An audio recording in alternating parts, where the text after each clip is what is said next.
Hi and welcome to my video on bonking. Now it's kind of hard to say with a straight face because in Australia bonking means something totally different. It's having sex, and that is far more pleasurable than having to discuss this issue. And it's an issue or a command or a technique, I should say, a technique that continually seems to make the rounds every few years, and it's really just an old work dog technique where you would actually throw something at a work dog to get its focus back onto you, and you didn't really care too much what it was. Having said that, way back when, 50 years, 100 years ago, work dogs were tools. They were no more important than a spanner or a screwdriver. So when they didn't work out, when they screwed up, you took them out the back and you shot them, because that's what you thought of them. These days I like to think we've advanced a little bit more. We care a little bit more. So why would we use these draconian methods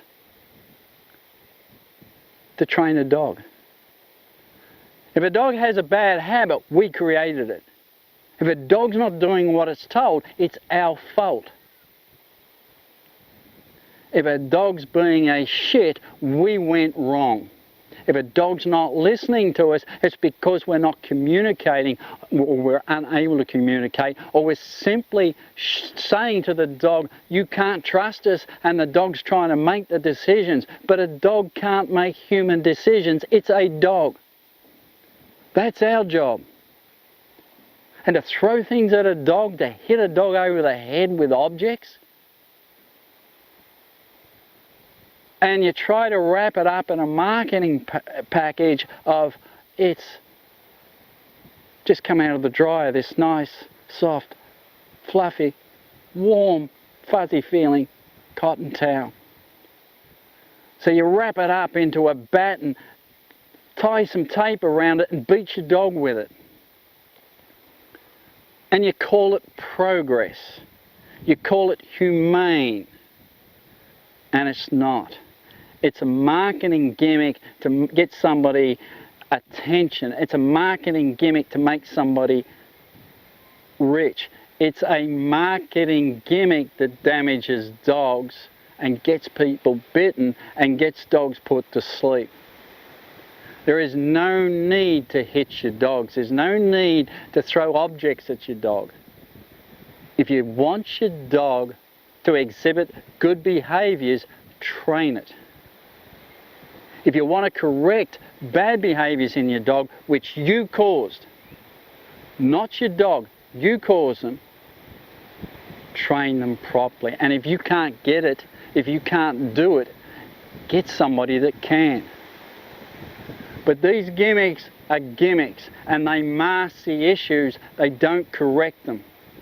When you use aggression against an aggressive dog, and a lot of times bonking is used for that, for a dog barking at somebody, for a leash aggressive dog, for an anxious dog, for a timid dog, for a dog that's lunging. That's what these things are used for. If the dog's at a distance, you throw it at them, hit them. If the dog's close, you pull the dog down, you whack the dog hard over the head with it. Now, if your dog doesn't rip your face off, that's not you being a good trainer. That's not the technique working. That's because our dogs are bred, have evolved to love us despite the assholes we are. And it's really that simple. The technique's not working, it's simply masking. And what's worse is it's creating a whole new range of issues, and it's masking those as well. So if your dog's lunging and you throw this thing and you hit your dog square on and it yelps and it, oh, what the hell? And the next time the same thing happens, your dog doesn't lunge, doesn't mean you fix the issue. You know, if you've got your dog on a lead and it lunges at somebody and you whack it down with this bonk, and the dog doesn't lunge 5 seconds later when the person comes past or the dog comes past or whatever, you haven't fixed the issue. The dog's just too bloody scared. That dog's going to get its confidence back. or it's going to stay fearful and it's going to stay anxious. And then one day it's not. Or the risk is the dog turns aggressive straight away. These magic cures do not work. You know, you'll see them all over the internet. You know, use bonking, fix your dog in a couple of bonks. Bullshit. Kong, fix 90% of all behavioural problems. Bullshit. If it did, we'd just get a rolled up towel, beat our dog twice, get a Kong, throw it at our dog, and that'd be the end of the thing. We'd have perfectly behaved dogs. We don't, because they don't work. And in this video, I'm going to show examples how this soft, warm, fuzzy cotton towel, when it's built into a bonk, no longer is a soft, fuzzy, cotton, warm feeling towel. It's a weapon. And it's a weapon of fear, it's a weapon of anxiety, and it's a weapon of aggression. And it turns dogs, it doesn't fix dogs. And I'll give you demonstrations on just what power is behind the throws. And I'm not even going to throw it hard. And I'll give you examples, real examples, how dogs, strong dogs, can immediately take to that object when it's brought down on them. Alright, so I hope you watch this all the way through. More importantly, I hope you begin to look at these things and just ignore them, just scroll past them. Because they're not going to do you any favours. They're certainly not going to do your dogs any favours. These people don't care about you. They don't care about your dogs. They care about what's in it for them. They care about the dollar value at the end. And that's what they care about. I hope that helps. Hi, so first up, we should show you how to make what I'm going to refer to as the bonk. The technique's bonking. This is a bonk, so that makes me the bonker, and the dog, when I hit it, the bonkee. Sounds ludicrous, but so is this technique. Now this is promoted, like often these things are promoted as something new. Like I said, this is just an old technique that's been rehashed, given a trendy name, called kind and considerate, and all the rest of the bullshit. But it's just a rehash wrapped up in a whole lot of paper and ribbon, and it's just a marketing gimmick. A soft towel. That's what they promote it as. A soft towel. Don't get your knickers in a knot. It's just a soft cotton towel. And if that was the case, and if it worked, there's your technique. And it would do it. Still not brilliant. Still not something I suggest you use on a dog, especially a dog that's aggressive or anxious. But that would be it. But no, that's not enough. What we've got to do is take that towel. We fold it in half this way. Because having that nice soft cotton towel, as they like to promote it, if it worked, that would be the end of the picture. But no, it doesn't work. So we turn this nice soft cotton towel into a bloody big thick batten. Because soft cotton doesn't work, but when you take it and make it into a nice big batten that's got some power behind it, that won't only just scare the hell out of your dog, it'll hurt like a mother. So we then get some tape, any tape you want. I've just had a little bit of electrical tape on hand, and we'll just tape up each end. So, really simple to make. And technically, the marketing gurus behind this are correct. It's still technically soft cotton. But this soft cotton now has a little bit of force behind it. And we'll come back in a minute and we'll demonstrate just how much force this actually has behind it when it hits that soft little puppy. Okay, so our first demonstration, how much impact this really has. And I'm not going to use one of my dogs to show you that impact, because Two of my dogs are trained as guard dogs and personal attack dogs, and I'm telling you now, if I take this to them, chances are they'll turn on me. Why? Because they're trained to protect. So you do this to an aggressive dog and you really do take it for granted that dog is not going to turn onto you. You do it to a dog that's anxious. An anxious or fearful dog is also an aggressive dog in waiting, and you again take the risk that that dog will turn on you. If not today, then down the line, or on somebody else down the line. And if the dog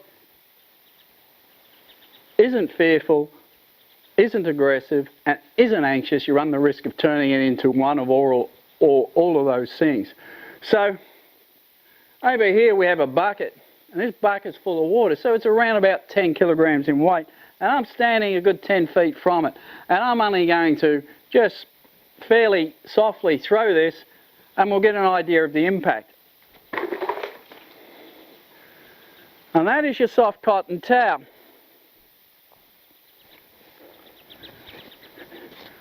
That's throwing it from 3-4 metres, and I'll do it again, and I'm not throwing it hard. So if you stay on me with the camera and then go across to the bucket as I throw it, you'll see that I'm only gently throwing this. There's no force behind it whatsoever. And yet there's enough force to move a 10 kilogram bucket of water across that big stump and down onto the ground with 2 gentle throws. And if that hasn't convinced you that that is going to cause at least a lot of discomfort to your puppy or your dog, let me show you some more. Alright, so here we are. There's just a wire fence there. I'm about 12 feet or so from it. And so again, the same thing. Just a gentle throw. And you can see and hear the impact there. It is quite effective for hitting something. Alright, and if that hasn't convinced you, let's have a look at it hit something else. Hi, and here we are now. I'll show you the impact against the side of the house. Again, I'm about 15 feet. So most of these I'm further away a lot of times than some of these demonstrations show, a lot further away than what they are. But here it is, again with a half-hearted throw. So I'm not sitting here and pitching this really hard. And there's the impact. And if you're not starting to get the picture that that impact is far too hard to be striking your puppy or your dog with, there's something very wrong. We'll be back in a minute and I'll show you yet again another demonstration. Hi, and here we are. Now we're going to do it because one of the techniques is throwing it, it's used for, is throwing it into your dogs.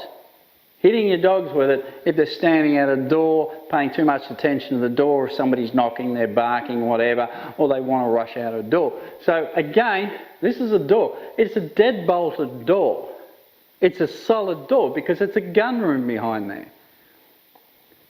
Let me show you what happens again with just a half-hearted throw at 12-15 feet. And that's a solid door. This whacks a wallop.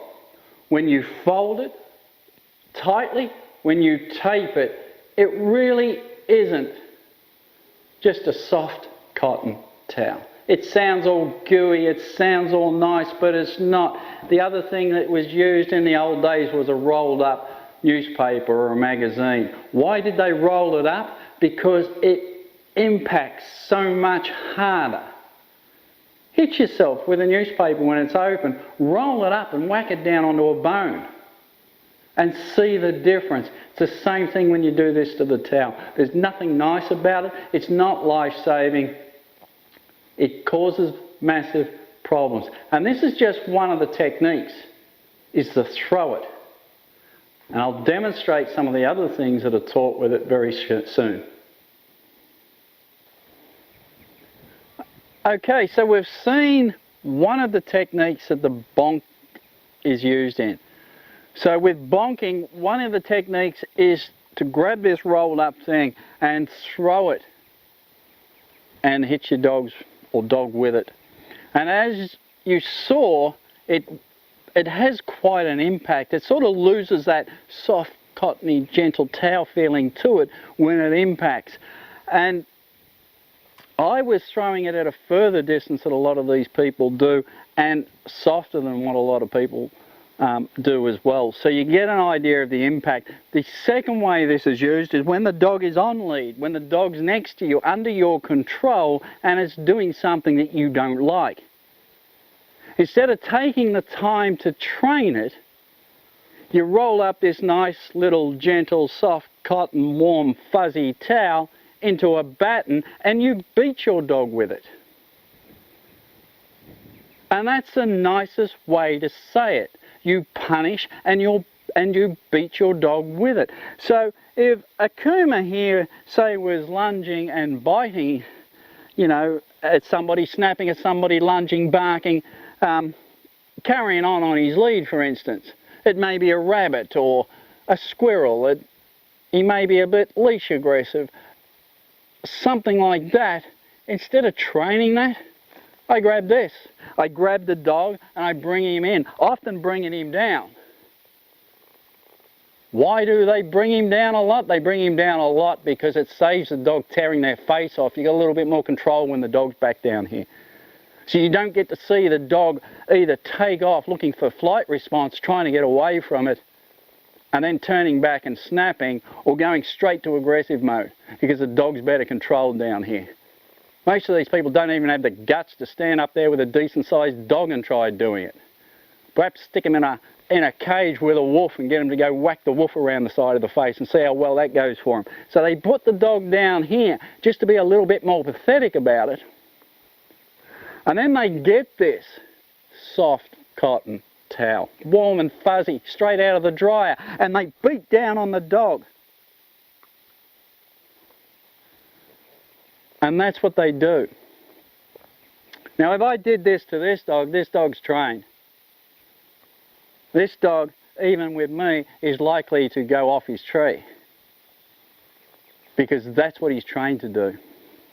And I'm telling you now, if somebody else wanted to train him and picked up something and went like this to him, you can see the change in him just when I do it. And if he's given the right word, he'd take to me. He will react to that in an aggressive fashion. Dogs will react to this in fear, in anxiety, and or in aggression. That is the only reaction they will have, unless they happen to go into a catatonic state. And a fearful, anxious dog is simply an aggressive dog in waiting, and an aggressive dog is already there. And you may be able to beat your dog over the head and get an instant result. In other words, the next time you send somebody past to check if it's going to lunge, it doesn't. But that's today, it's not tomorrow, it's not next week, it's not in 6 months, it's not in 12 months, it's not in 5 years. You don't correct the habit by hitting a dog on the head. You don't correct the habit in 30 seconds with a gimmick. No matter what the habit is, no matter what the gimmick is. You know, it's like gentle leaders. Stick a gentle leader on your dog, stop pulling. Bullshit. Stick a gentle leader on a dog, walk it for 5 minutes, tell me it stopped pulling, and then stick a flat collar on it and still tell me it's not pulling, it's still pulling. You've just masked it. This is the same thing. I'm just hoping the dog's scared enough of me that it won't do it while I'm watching. But what when I'm not watching? What when I don't have this? What when somebody else has the dog? What when the dog is alone? It doesn't fix it, it masks it. Whether it's in anxiety, fear, or aggression, it masks it. And somewhere that fear, that anxiety, and that aggression is going to explode out of that dog. Somebody's going to pay the price, and the dog is going to end up put to sleep.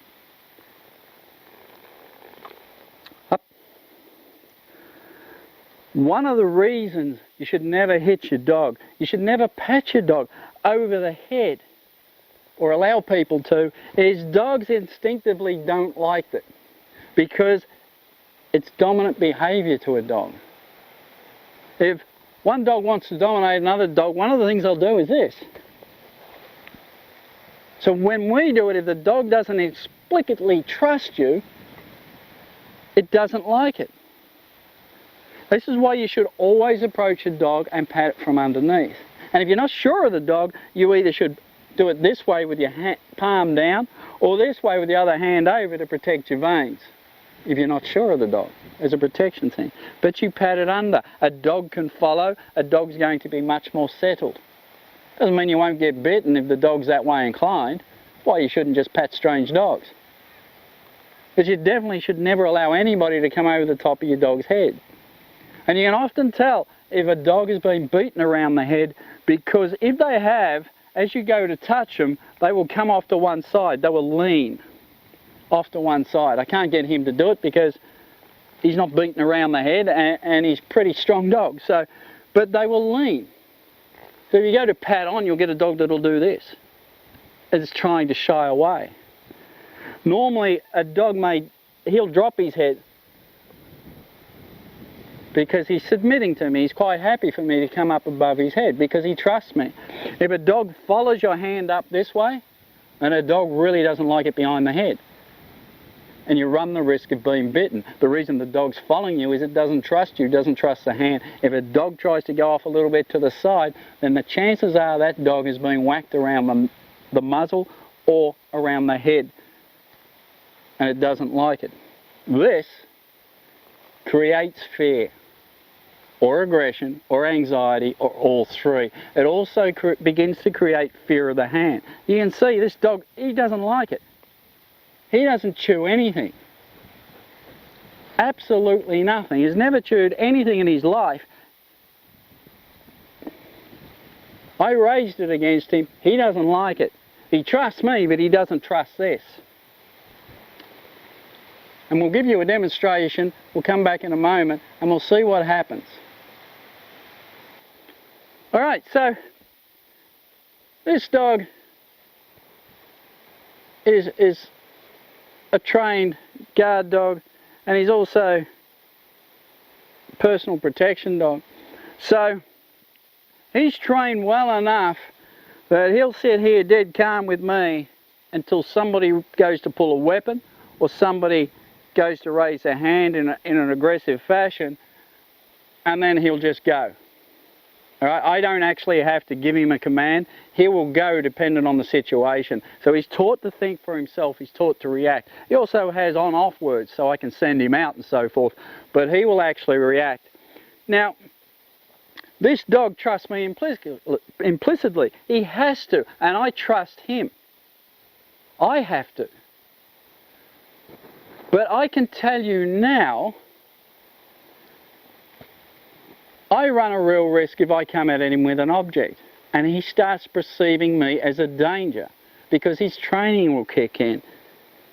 All right? You can see, and you saw in the last little bit, he doesn't like this at all. He hasn't taken his eyes off it. Why? Because I hit him in it. This dog chews nothing. Oh, good. Absolutely nothing. He's not going to let me hit him with it. Good. Here. Good. It creates aggression, it creates fear, and it creates anxiety, and it depends on the dog. In this dog, it'll get you bit. Most likely it'll get you mauled, because this dog won't stop until the danger is gone. And an untrained dog will simply, that becomes aggressive, quite often flips out. And that's why you get maulings. They just keep going. Their brains switch on into prey drive and they keep going. And the stronger that prey drive, the bigger the mauling. And a dog that's aggressive, that's anxious or fearful,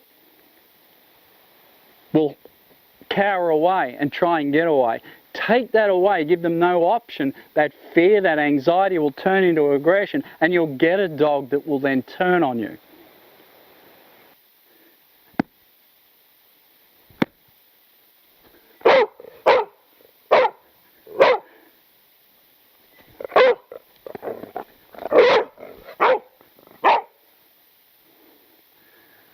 And you'll see that some dogs simply won't take it. So you want to whack him across here, he is going to simply put an end to it. Even though this is just training play for him, he's not going to tolerate it. And that is the way it goes. And this is a risk you run when you play with these type of techniques. They're wrapped up in a little marketing thing as something soft and cozy. It's just a fresh cotton towel out of the dryer. How much damage can that do? If you can stop an aggressive dog with it, if you can take the focus away from an aggressive dog with it, it's doing something. And when you apply aggression to an aggressive dog, you breed aggression. So if you're using this technique because your dog's barking at somebody, barking at the door when strangers come, pulling on the lead to get at somebody, is leash aggressive, and you start using aggressive type techniques, you breed aggression. And if you use them and you create an anxious, fearful dog, and you'll see in these YouTube videos when they do, and they go, oh no, it's all right. Look at the dog's coming to me, and he's all friendly and he's taking a treat. Have a look at the bloody dog in the first place. The dog is terrified. The dog is anxious. It is fearful. Its tail's tucked. It's hunched. It's an aggressive dog in the waiting. Dogs come to us despite it. You can wrap barbed wire around a dog's neck as a collar. And when you pull out the lead, it'll wag its tail and trot on along. Because that's what a dog is. A dog is better than us. And a dog will love us despite us. Aggressive techniques breed aggression. And so have a really good look when somebody pushes something like this and says it will cure this. And they do. It'll cure aggression, it'll cure leash aggression, it'll cure lunging, it'll cure barking. You only got to do it once or twice. Anybody that tells you that they can cure something like that is lying to you. It's a gimmick. It's like gentle leaders and head halters. Put this on your dog, cure pulling, and people will come and they'll put it on, and some of them will say, oh, it instantly cured my dog. Put a flat lead on it, walk it in distractions, watch the dog still pull. It doesn't cure anything, it masks it. And when you mask aggression, when you mask fear, when you mask anxiety, you are asking for big trouble. And it mightn't happen today, it mightn't happen tomorrow, but the chances are it'll happen down the line. Don't hit your dog with anything. Those days are gone. Science has proven none of those techniques are successful. And yes, you may bonk your dog with a rolled up towel, and after 2 or 3 goes your dog may not do that. But come back in a week or in a month or in 12 months, and for every one dog that you get lucky with and it does stop that behaviour, there'll be 1,000 others it doesn't, and the behaviour or other behaviours will creep in and it will get worse and or dangerous. So when you see these marketing gimmicks, walk on by. Don't share them. Don't watch them. They're gimmicks. And when something's ingrained in a dog, when something's a habit, you know from your own experiences, they're very difficult to break and they take time. There's no easy road to redemption. It takes time, it takes consistency, it takes patience, it takes love. It doesn't take anger, it doesn't take aggression, it doesn't take hitting your dog. You want your dog to be good, build a bond with it, train it, take the time. Patience, consistency. That's what will give you a dog that will give you good behaviours. I hope that helps.